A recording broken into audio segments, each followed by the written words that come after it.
So here's the thing. I just sat up here and made a motherfucking, yeah, I'm cussing, 15-minute long video. And the numbers were up there. The shit was recording. I pressed stop to get ready to edit this shit, and it wasn't there. Okay? So, I'm gonna try this one more time. Because the video is 15 minutes long at this point. That will be 30 minutes of my own life. Okay? That I cannot get back. Fucking with YouTube. And I will not stand for it. Okay?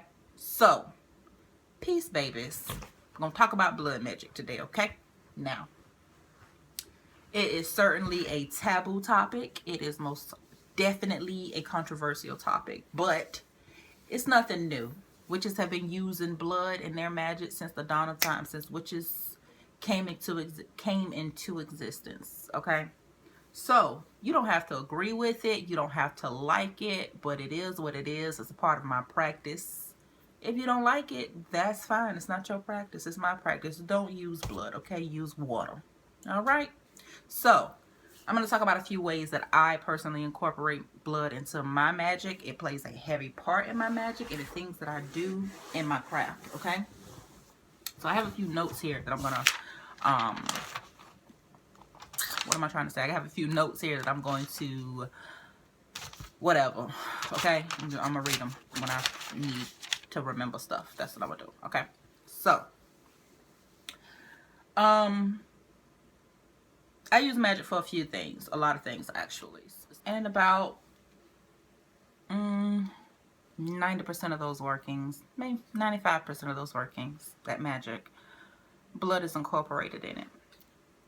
So a few things that I use blood magic for, and then I'll talk to you about traditionally how blood magic was used. Now, just to run down a quick list, I use blood for stones, runes, statues, candles, witches bottles, incense, mojo bags, poppets, jar spells, offerings to deity, from our cauldron, from our altar.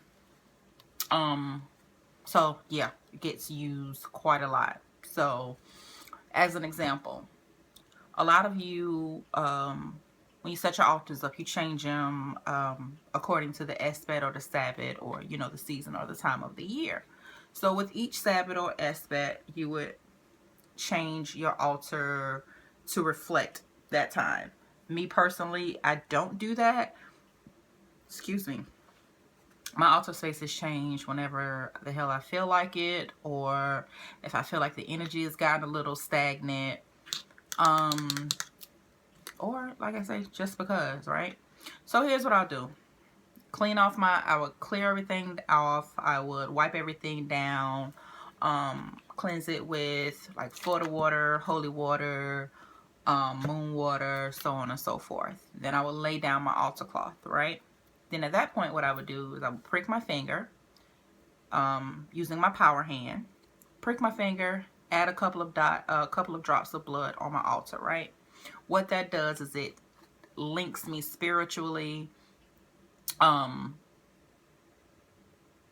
pretty much figuratively to my altar space. So I have a direct connection to my altar space. That means that wherever I am at any given time of the day, I could reflect on my altar space and visually cast a spell or do a working or anything like that, right? Because I have that link to my altar space, okay? With that being said, using it the same way, I consecrate and connect myself with different crystals and stones. I have a set of rooms that I use specifically for readings for myself. I don't do readings for anyone else with these stones. I mean, with these rooms. What I'll do is I will cleanse them. I will reset them. I set them in a glass dish, pricking my power hand again, and I will add and drizzle drops of blood to my rune set. What this does is it charges my runes, and it also, again, links me to my runes. So I know that there's better chances of when I cast the runes for myself and I'm looking for answers or anything of that nature, it's the chances are better that, you know, it's going to be accurate, especially when it, again, these are inquiries about myself and things that are that, you know, that I'm going through. So if I'm directly, again, I can't use that word enough, linked to said room, to these rooms, you know, we got this connection, and we're just, you know, the energy is flowing and the responses are flowing. Okay. And again, you have to forgive me if I'm all over the place. Like I said, I've already recorded this video, so I'm kind of trying to remember a lot of the things that I said in the previous video. Okay, so moving on. My statues. I keep a few statues in representation of different spirit guides or deities, things like that. I have a few of them. Well, I wouldn't say a few of them. I have ones that mean a lot to me. Like I have my Lama Dama statue. I have a Santissima statue. Papa Legba. I have a representation of him on my altar. I have my my skull on my altar. Medusa. Just different deities that mean different things to me that I work with and I honor in one degree or another are on or represented on my altar. And again, power hand, pricked finger, blood. I put dots of blood on my statues. Now, with that being said, a lot of people are not going to agree with that. A lot of people are not going to like that, and everybody's going to have something to say, oh, well, you shouldn't do this, and you shouldn't offer your blood to so on and so forth, and yada, yada, yada, yak, yak, yak. I don't want to hear that, okay?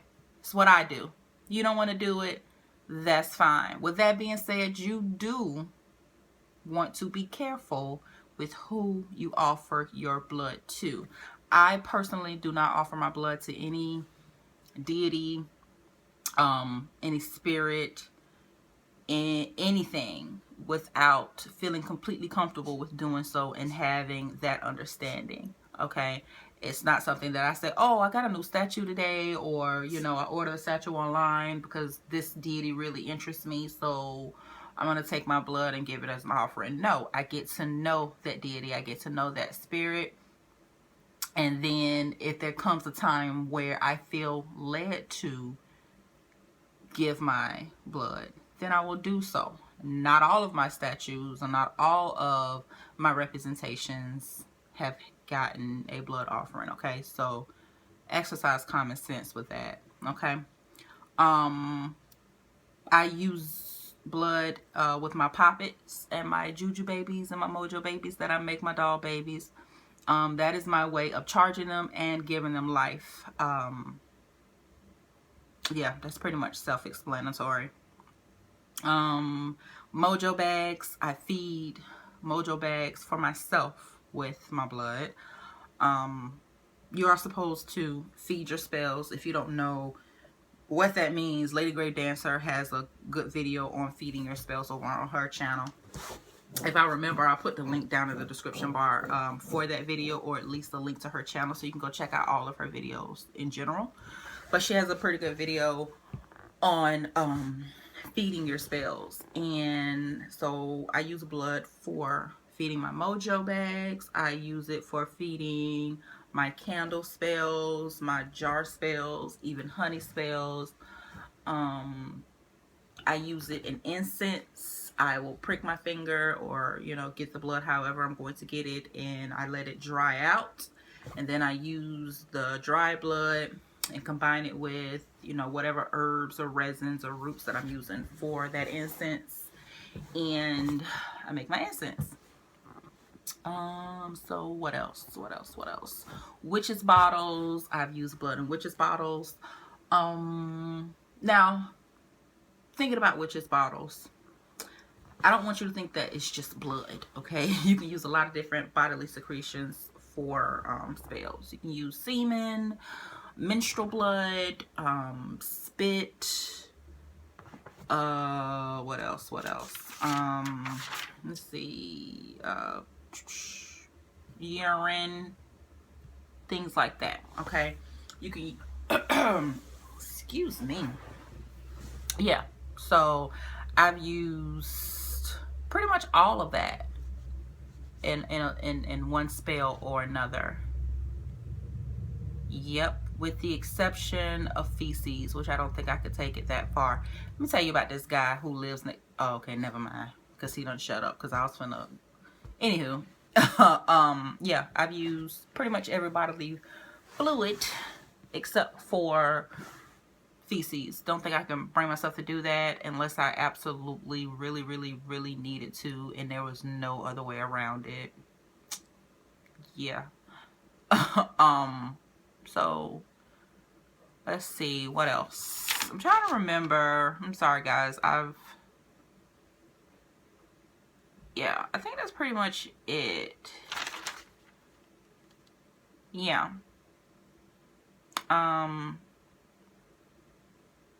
Oh, that was another thing I wanted to touch on. So in my family, very, very, very superstitious in the traditions and things of that nature. And my background, I won't get into what my background is in, but yeah. Menstrual blood. I'll just say this. Be careful, ladies and gentlemen, if you're dating witches or, you know, the lot, and eating their food. I'm trying to think of the best way to put this without it sounding too gross. Basically, women have been known to use their menstrual blood in tomato-based foods as a means of locking in someone to them.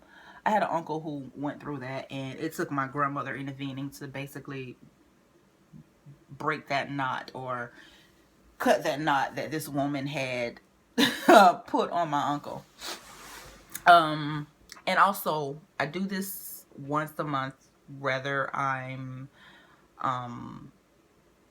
witching it up or not, because that's a video for a whole nother day. But either way, even when I'm not in the witchiest of moods, once a month when I'm on my menstrual, I use the blood from the first day of my period in whatever protection spell that I see fit. And yeah, I use the blood from the first day, and I dry it out, or I use it in its liquid state to put a level of protection around myself, my car, and my home. So yeah, you do with that information what you may, and I guess use your imagination if you dare. I wouldn't. Okay, but anyway, that is it. I'm done. I'm pretty sure I'm leaving out some stuff that I discussed on the last video, but I'm gonna go. If you have any experience with using blood or any other bodily secretions, let us know about it. Unless it's shit, we don't want to know about that. Keep that part to yourself. Thanks very much. Okay, all right, peace, babies.